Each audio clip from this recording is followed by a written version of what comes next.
helpful if it's on.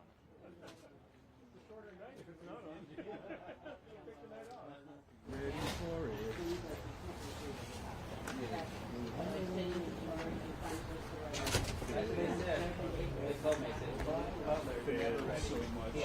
All right, very good, thank you. Did you get the project going with Thank you. I got 31 for some reason. Excellent, excellent. All right, thank you very much. Thank you very much. 39 now. All right, guys, thank you. Everybody good? Everybody good? Loud and clear? All right, Muggsy, why'd you do it? I know it wasn't Muggsy.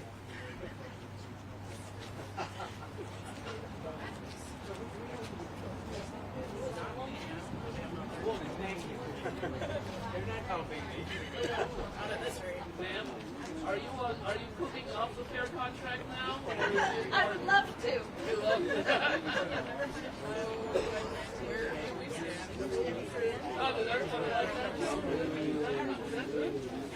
We don't know him.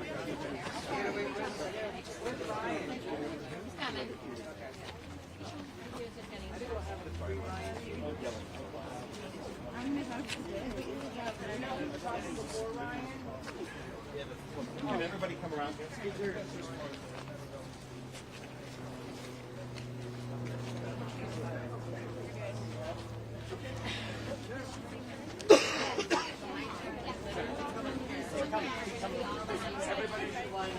Behind the speakers. Over this way.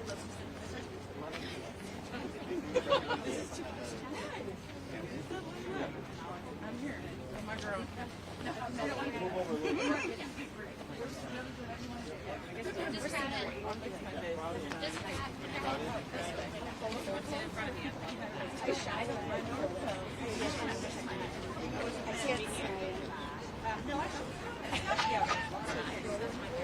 I had to just like there because I had it's like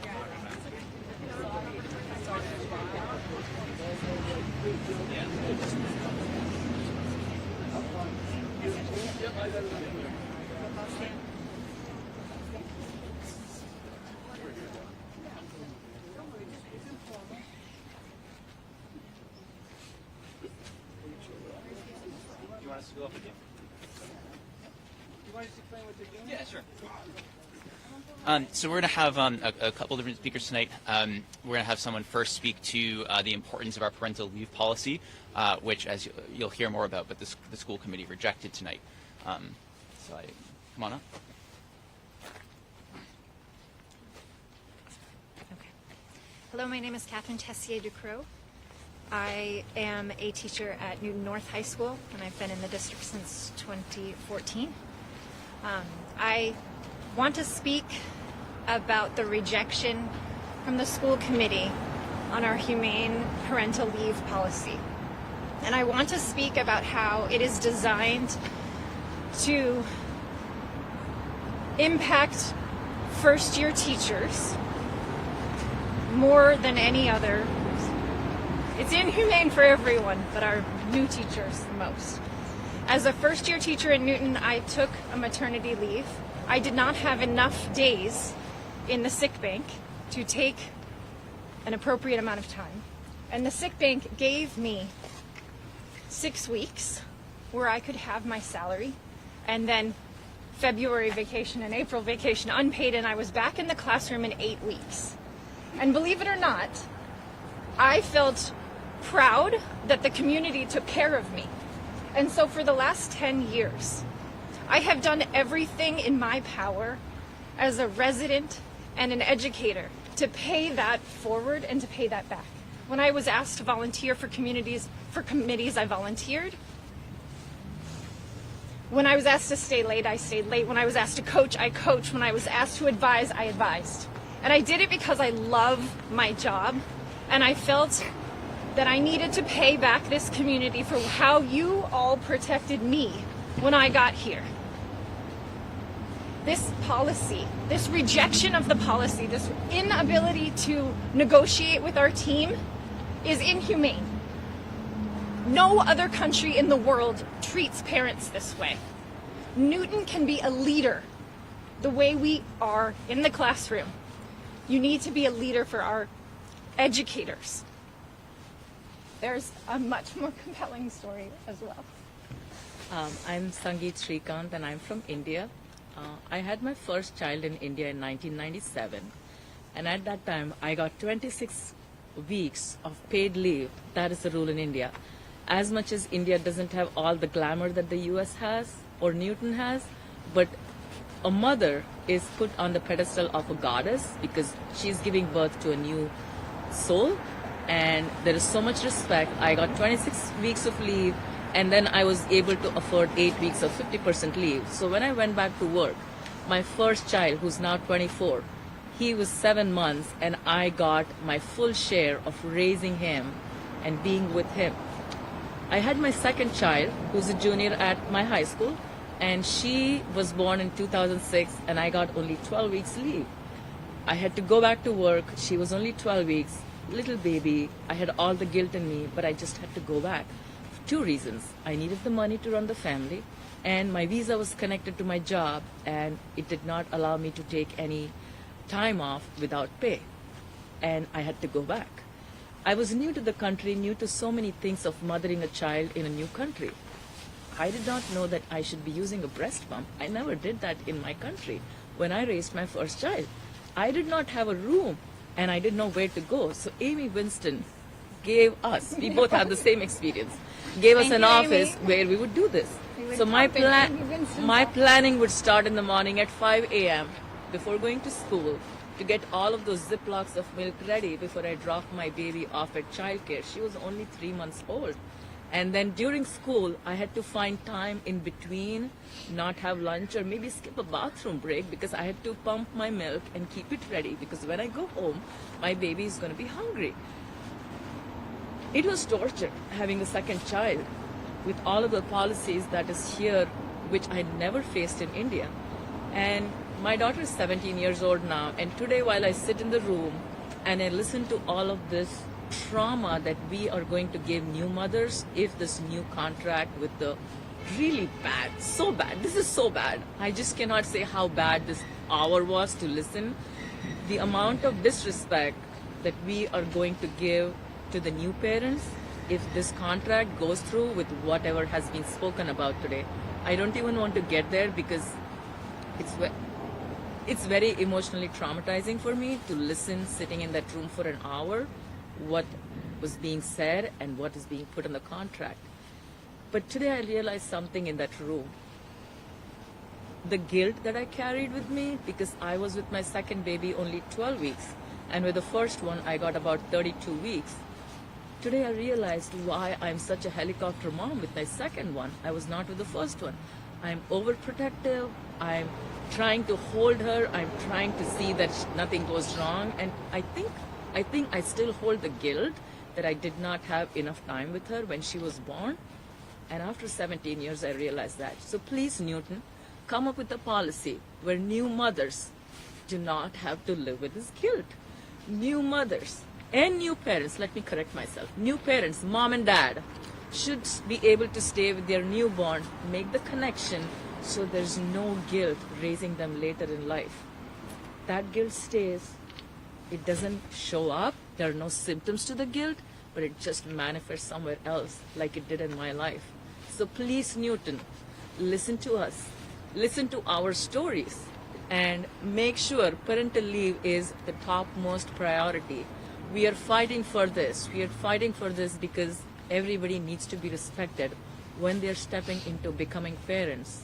The child, the newborn, is the most important soul in your life. Please respect. Thank you.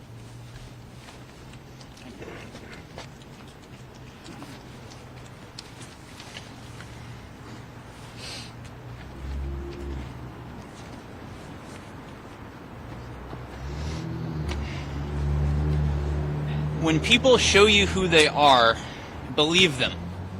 When they show you who they are over and over and over and over again, believe them. Today, the school committee showed us again they have no interest in actually negotiating. They have no interest in settling this contract. They have no interest in getting our students back into school. They do not care about doing these things. The school committee will not even look us in the face while they spit on us. They will not come into the same room as us to look at the mothers and the fathers whom they refuse to grant parental leave in line with other districts and the entire private sector. We have worked hard every single day to compromise, to listen, to turn around proposals quickly, and the school committee says only one thing in return: reject, reject, reject. Reject living wages, reject parental leave, reject mental health supports. They claim our proposals are too expensive while admitting they don't even know how much it would cost them. They can't even agree that volunteering for something once does not constitute a future obligation to do it. If they can't agree to something that costs them nothing, something that is baked into the definition of the word voluntary, then there can be no question that this school committee is not here to bargain. The school committee toes the line, eating up the lies of Mayor Ruth Ann Fuller because they are too cowardly to challenge her, a woman who does not deserve to hold the title of mayor. What kind of leader refuses to engage in what she claims is her top priority? What kind of leader lies to her constituents to avoid meeting with them? Flees through the back door instead of meeting with the people she represents? What kind of leader governs by email? Since 2018, the city budget has grown at a faster rate than the school budget. She says that giving our students and educators what they need will cause cuts. But she's starved them for years, and we've had cut after cut after cut. We have lost so much already, and we will not lose anymore. We are back in court tomorrow, and there is no mechanism to hold this school committee and this mayor accountable. No mechanism except for us. The school committee shows up every day to engage in a farce. They show up each day with new ways to waste our time, to hope that fines will break us. They hope that a court system upholding a morally bankrupt law will break us. But we will not break. This week, we teach our students the most important lesson of all. We teach them that when those in power try to trample the rights of the people, try to rob them of their dignity, you have to stand up and say no. If the school committee and Mayor Fuller and their law firm and their cronies get their way, they will go from district to district across this state and run the same playbook. Every school district in the state will refuse to negotiate and use the state's mediation process to grind educators and their students into the dirt. And that is why we will not break. We will hold the line for as long as it takes for the people of this city to make their voices heard to the empty suits that pretend to represent them. We will not falter. This school committee and this make-believe mayor who refuses to talk to anything that's not a camera do not want a contract. And that should enrage every voter in this city, every educator in this city, every student in this city. We are united, we are unbreakable, and we are stronger than these politicians because unlike them, we are fighting for something. When people show you who they are, believe them. And Mayor Fuller and her school committee have shown this entire city who they are. It's time to believe them.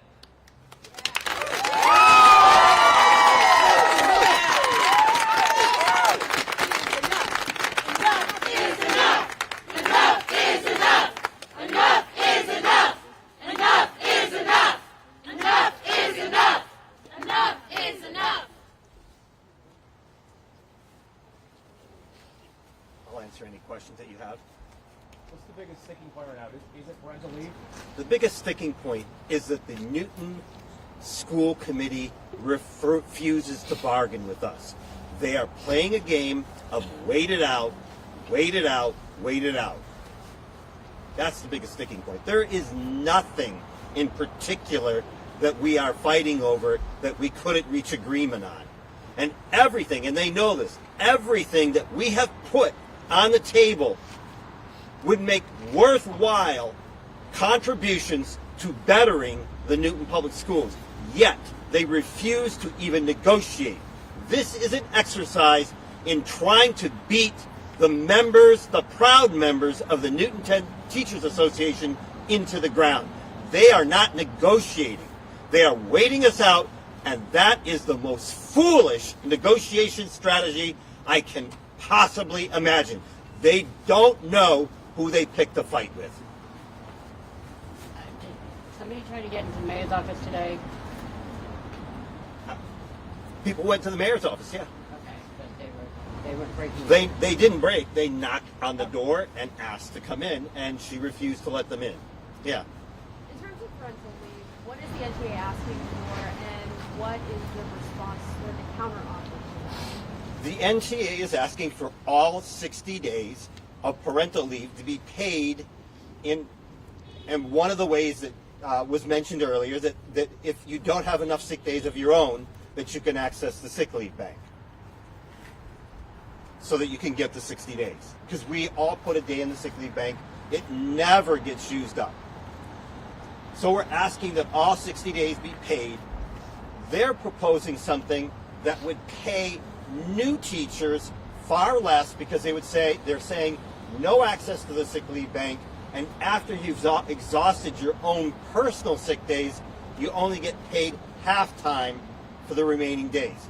I'll tell you what their strategy is, what the real difference is. If you're in your first or your second or your third or your fourth year, they don't want to pay those people their full parental leave because they're afraid they'll leave the district. It's anecdotal. They don't have any data on that they could show us that the district is losing money because they're giving people a parental leave and then they're leaving the district. That's what they don't want. I'm a parent. I have two fourth graders in elementary school who missed their experience, and their life has been tremendously disrupted. And my question is, why can't the NTA continue negotiating while our kids are back in school? Because if you're not agreeing to that, our kids are the ones who are being used as leverage and as pawns here. Why can't the negotiations continue while our children are able to resume their lives? Many children are missing hot meals. Children who need IEPs are missing those one-on-one services. Like, children are being caught in between a fight between adults. I am sorry, and I have a lot of empathy for the parents that are being put through this. It should not have lasted this long. The unfortunate reality is we were not negotiating ever with the school committee that wanted to reach agreement with us. They were practicing a strategy where they refused to negotiate, and they kept saying to us, we're at impasse. And then they got a declaration of impasse. They put us with a mediator, and they kept pushing the mediator to say we're at impasse, because the law provides a provision that allows them to say, if we can't reach an agreement and we reach impasse, we can impose our last best offer, which we could never accept their last best offer. But what should I tell my kids who are saying, That's when will we go back to school? Like, well, I what guess should I tell them? When can they go back? We don't know. We don't know. Ask the mayor. Ask the mayor. I am calling the mayor. Parents are calling the mayor. So, I mean, they're looking for their future. I guess I would ask All you. the parents just show up at the city hall one fine day and we'll solve the problem. I'm a parent too. I don't agree with you. I have 3 kids. One of them is an IEP, missed a lot of services. I'm a working mother. My husband is working. We're really struggling. But I'm with the teachers. If you go back to school, there will be no bargaining. They won't listen to you. They're not listening to you. So I'm really frustrated with the mayor. I'm very frustrated with the administration as well. I do not understand. We have a lot of budget. We moved here 4.5 years ago because of you, because of the schools. You guys have done a great job for my kids. And I really don't understand. With all the money we have, we're wealthy in this city, we should be setting foot and being a representation of what a school district should be.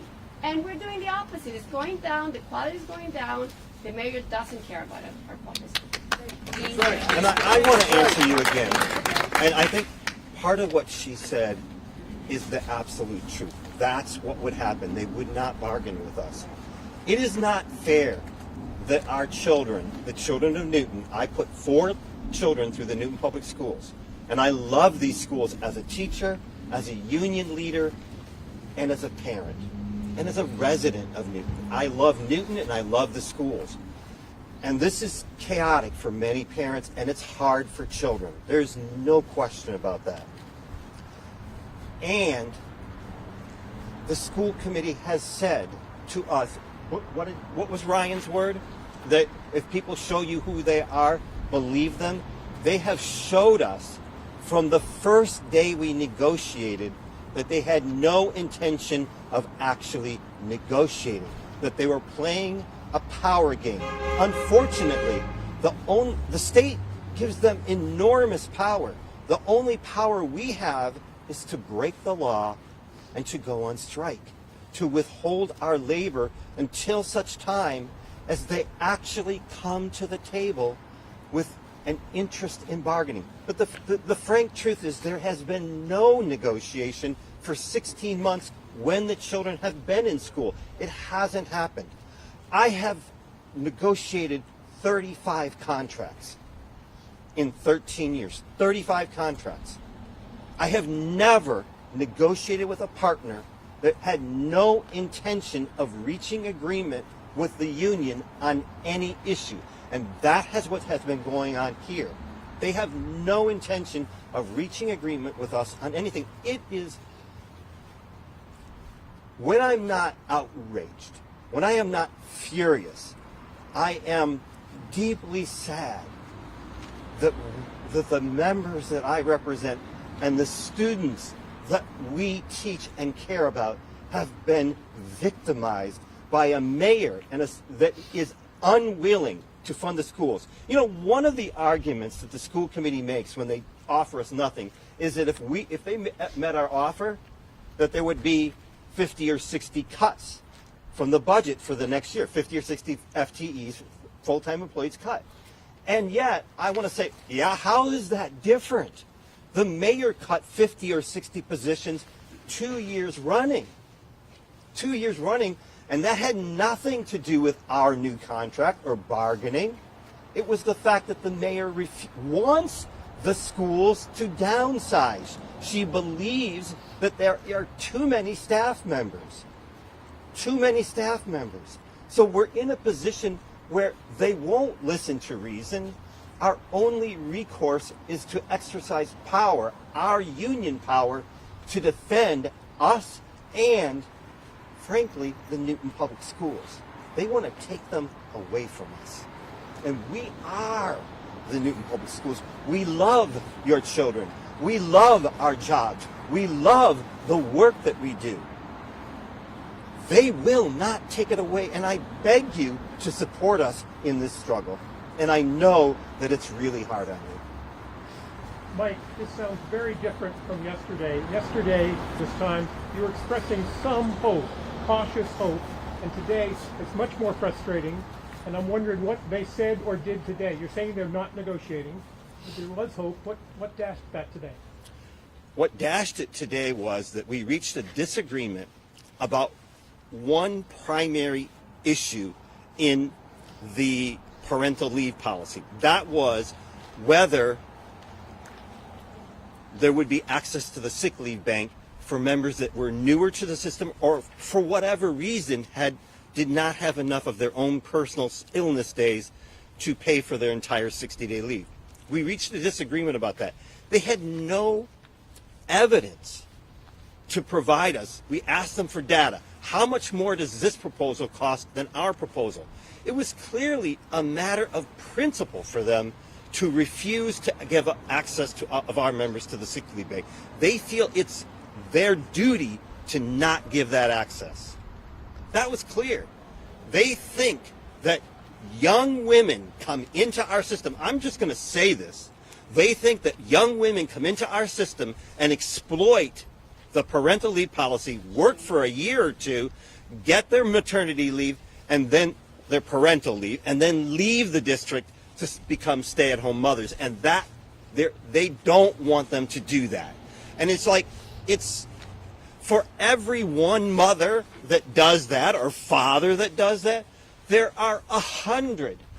What is your name? I'm sorry. Catherine. There are 100 Catherines who come in their first year, get supported, and out of that, their allegiance to the school, their loyalty to the school, their love of this district and of their colleagues and of a system that they feel is humane and supportive of them, they become our premier educators because of this. And it's like, can you not see that? That is the outcome that we want. You don't think we've got to weed out people that are exploiting this leave. You think we have to lift up the people that come here and stay for a career knowing the whole time that this is a special place. This is no longer a special place. What happens next? What are you anticipating for the board hearing tomorrow? I don't know. You know, the language in the language in the agreement, or in the order from the judge was very vague. Like, we'll figure out what to do next. I don't know. I really don't know what's going to happen. Our lawyer will go in for us. We're going to stay here. We'll be here at 9:30 in the morning to negotiate for as long as it takes. We're here every day for as long as it takes. But I think they're hoping that they impose higher fines. I think they're hoping that this judge helps them defeat us. That, regardless of what this judge says, that's not going to happen. And I will say, I just said something and I misspoke. I said Newton is no longer the special place it used to be. I misspoke because these people make Newton, the Newton Teachers Association, makes Newton a special place. I have never experienced the kind of solidarity and commitment and resolve to fight for better schools and a better workplace. That's what makes Newton special. We are fighting political officials, and particularly this school committee and this mayor, who have no idea what they're destroying. And we will not let them. What do you want to say to, as you heard from some parents tonight and those who are at home that continue to weigh in the both options, pro and against? What do you want to say to those who are continually wanting to get their children back? I want to get their children back too. I am so committed to getting their children back. And again, I will say, this is awful. This is awful. The school committee is committed to the same insane idea that it can beat us down. And even when we went out on strike, they seem to not care about the harm that they're doing. There are ways, let me just say this, there are ways in which the school committee could negotiate where we could be working together at the table to leverage the mayor for more funds. They go to the mayor's office, they go there. She didn't come here, I don't think. They go to the mayor's office and they beg and they plead and they are afraid to offend her. They have to negotiate with us in a way that puts her in the impossible position that we can do that together. She needs to be put in a position where she has no options but to fund the schools. That's the only way. If they can't get the money from her, that's the only way we're going to get it together. They need to work with us, or we need to defeat them and impose upon them our contract, because we do need to get the children back to school. Absolutely, we need to get the children back to school. As soon as possible, we need to get the children back to school. And I hope that this judge does not give them hope tomorrow that they can keep us out longer and beat us, because that strategy will not work. And I am so tired of the strategy of delay, delay, delay. It's like being in a prize fight, and all we were doing is rope-a-dope. I'm tired of this. I don't want to be in a prize fight. We have a new superintendent. I think this new superintendent is well-liked in the community. From what I understand, she was well-liked in Natick. I don't know her that well yet because we haven't had an opportunity to work together. But How can they do this to a new superintendent? What chance does she have after a prolonged strike like this of ever winning the trust of the teachers and aides and BTs and all of the educators in Newton? What chance does she have? They are stealing from her the opportunity to succeed. And then you know what happens? And I know I'm going off from your question. I will come back to your question. I will end with your question. Then what happens is this. She leaves because she can't work in this place anymore, because she can't stand it. She finds a better job because she's talented, and she will. Maybe it's not a better job, but it's a safer job. She'll find a safer job. I don't think there's a better job for a superintendent in the state than here, except for they took it away from her. Then they'll go on this cycle where they'll get somebody in for a year or two as a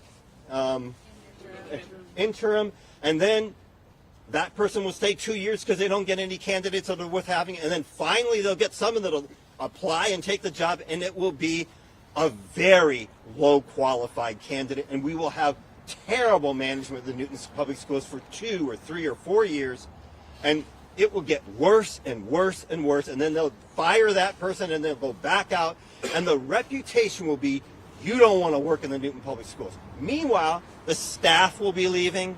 We won't be able to hire people. We won't be competitive. The reputation will be, you don't want to work in the Newton Public Schools. So to come back to your question about the parents, I again will say to them, I implore them, please be patient, because as the members of the Newton Teachers Association, we have no choice but to maintain our resolve or be defeated.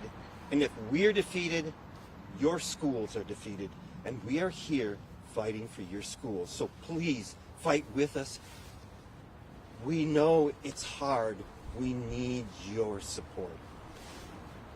Other than parental leave, are there any other issues discussed? I just want to say, I know that was a long answer, but I came back to the question. I answered the question all the way.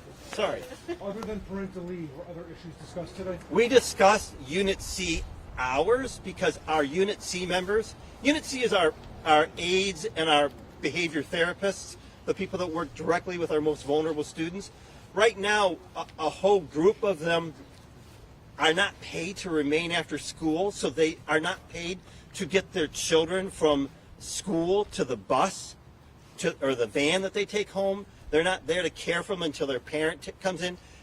And they do, but they just don't get paid. So we've asked that they have 10 minutes before school and 10 minutes after school. And then we've put on the table that they have some time during the after-school meetings to be there for professional development, to be part of the learning community of their school. They're there some of the time, and we had originally asked for a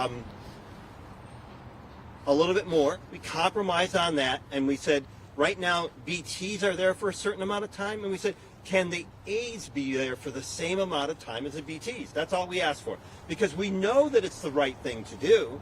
So let's just at least create parity. So we modified our proposal, made it more economical for them, and made it more in line with what we already have in the contract, which we've learned to work with, and they refused. They just said no. I mean, they could have come back with some kind of compromise. They could have said, well, we'll institute one part of that in the first year, and we'll hold on it for the second year the same way, and then we'll institute the third part of it the third year. You know, a little bit of back and forth to say, okay, it's a great idea, but we need to introduce it more slowly for cost reasons. No. No bargaining, just no. We got a big fat no. If the strike continues, well, it will continue tomorrow.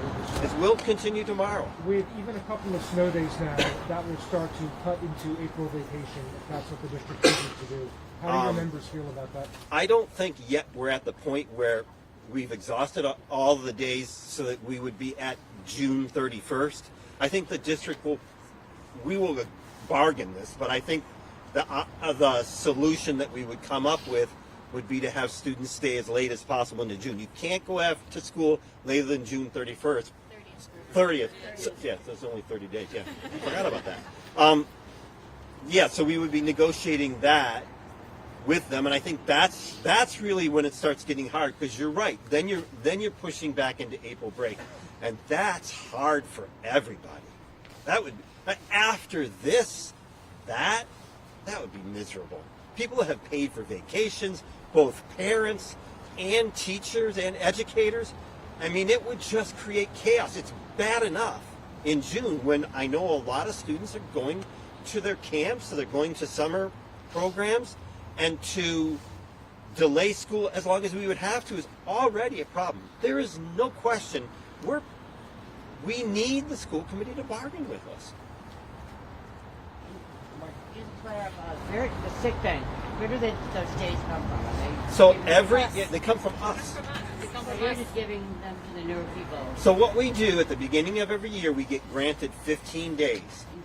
And then we take one of those days, each of our members, and those days are then deposited into the sick leave bank. And we never use up all those days. How many members do you have? 2000? About 2015. That's a lot of sick days. Yeah, there's plenty of sick days. There's not a problem with the sick leave bank. It's not costing the district anything to... Well, they're paying that person's salary, and they're getting the sick leave bank. But there were previously existing sick days that are just not... Yeah, they just don't want us to use them. All right. Yeah, they don't. But they're ours. Yes. Yeah. Thank you. Mike, we noticed some police vehicles behind the Ed Center here. Were they called in tonight? Were they asked to be here? Did something happen? Is that a... Yeah, something did happen. Here's what I'll tell you. So the mediator came down to our room, handed us all the no's, and we gave him an earful. That's what happened.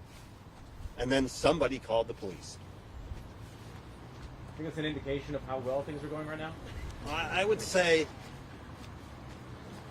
it's an indication of how surreal things are right now. That they would call the police because we were rightfully upset about a proposal that indicated they still did not intend to bargain with us. Yeah. We didn't even go in the room. They won't come. We asked for them to come in the room and present it to us. You know, here's the thing about the fact that they won't come into the room. They need to feel a little uncomfortable. What they're doing is morally wrong. It's just wrong. Children are not going to school. Teachers are not working. Aides are not working with their students, some of the most vulnerable students. We need to be in the schools, and they're playing a power game with us that they think they can win. What do they win? It's like saying we can have a scorched earth policy and then spread salt on your fields, and then afterwards we expect something to grow. Because guess what? We're the fields they're spreading salt on if they impose this contract on it. We're the Newton Public Schools, and they are spreading salt on their own fields, and they don't care. So, yeah, they did call the police. They came down to us and said, is there any problem down here? Is there somebody in here beating somebody up? No, we weren't beating anybody up. A fight. They called it a fight. They heard there was a fight. Somebody called and said there was a fight. There was no fight. Thank you. Are you guys all set if we take the mics just for that end to go question Mayor on some issues they just pointed out today? Would I what? Do you mind if we break down the microphones? You want to talk to her? Oh, you want me to leave? Before he does, I'm going to pull a page from Mike Zillis' playbook, and I'm going to ask, instead of myself, I'm going to ask all of you a question. When you go downstairs and talk to the mayor and school committee, the mayor said that she can't come to negotiations unless she's invited by the chair, Chris Gretzky, which I'm pretty sure isn't correct. But nonetheless, ask about that. Ask, has Chris Gretzky invited her? If he hasn't, why has he not invited her? We've expressed 16 months that we'd like her to be there. We're just curious why Mayor Fuller hasn't shown up for what she contends is her top priority. Thanks. Thank you. Thank you.